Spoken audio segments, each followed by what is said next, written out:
we humans are some strange beings. God tells Adam and Eve, Pru urvu, be fruitful and multiply and fill the earth and subdue it and all that stuff, right? Paraphrase.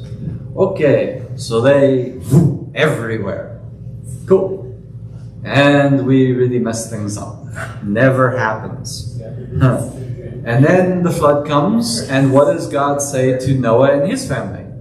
Be fruitful and multiply and fill the earth and all this and replenish it, right? We're supposed to replenish the earth. One must do their due diligence and fill, again, the earth with humans. Lots of little humans running around. The very first thing that they do, it says that they're coming from the east, and they find this plain in the land of Shinar, or as in the Hebrew says, in Shinar land, which I think just sounds like a weird place to go on vacation, but there it is. So they find this plain, and what do they say? We shall build a tower. Why do they say they're going to do it? So they won't be scattered. So he specifically tells them, be fruitful and multiply and fill the earth. We're going to build this concentrated city tower thing so that we can all kind of stay together and not be scattered. So, what does he do? He scatters them. He confuses their language. They can't communicate with one another anymore, and they end up scattered all over the face of the earth. Then Yeshua comes, all of these years later, and he gives his followers an instruction. Go ye therefore into all nations, make disciples, teaching them everything that I have commanded you. So where are they supposed to go? What are they supposed to do? They're supposed to go into all nations, yes, far and wide, and make disciples. What did they choose to do? The vast majority of the early church, the apostles themselves, stayed concentrated where? Jerusalem.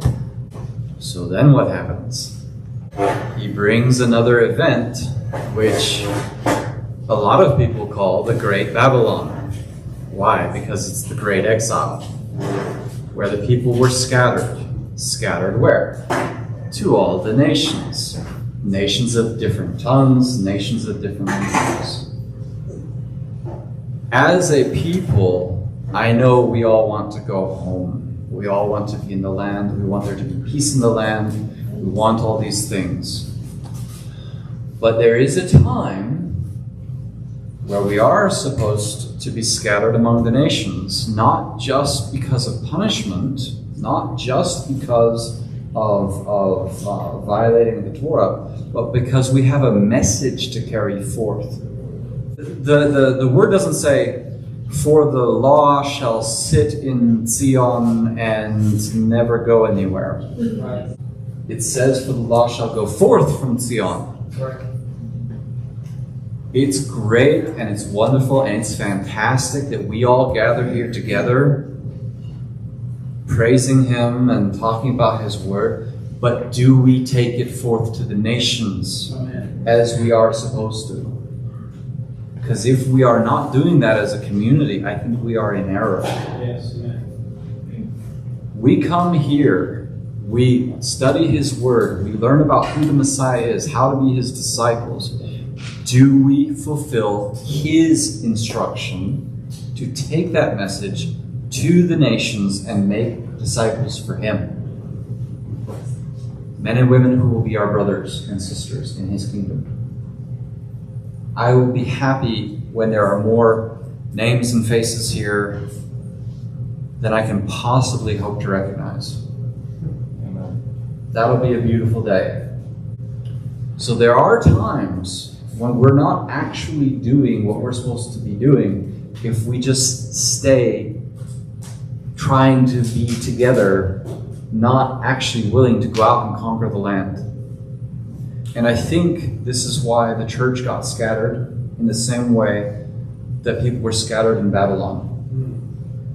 I think this is one of the reasons why Israel was scattered. Not just the reason, because obviously We had done a lot of stuff that we shouldn't have done.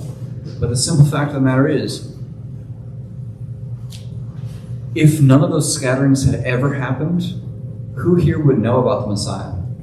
We all know the great missionary efforts of Judah, right? They're boasting all the time about how many converts they make to Judaism, right?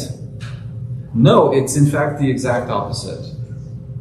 They like to very proudly talk about how, well, the Christians and the Muslims and other people, they make converts, but we don't do that.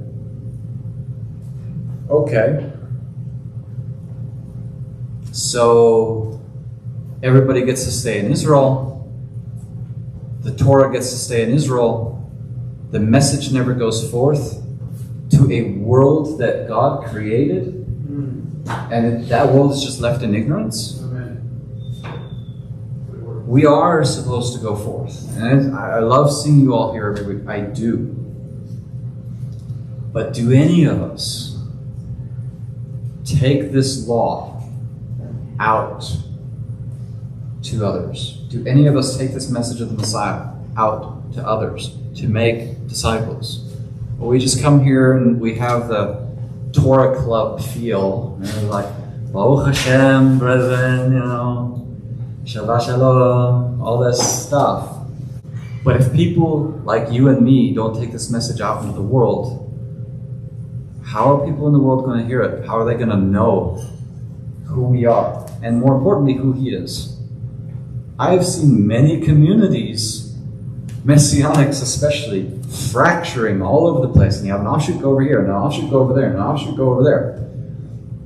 And none of them have I ever seen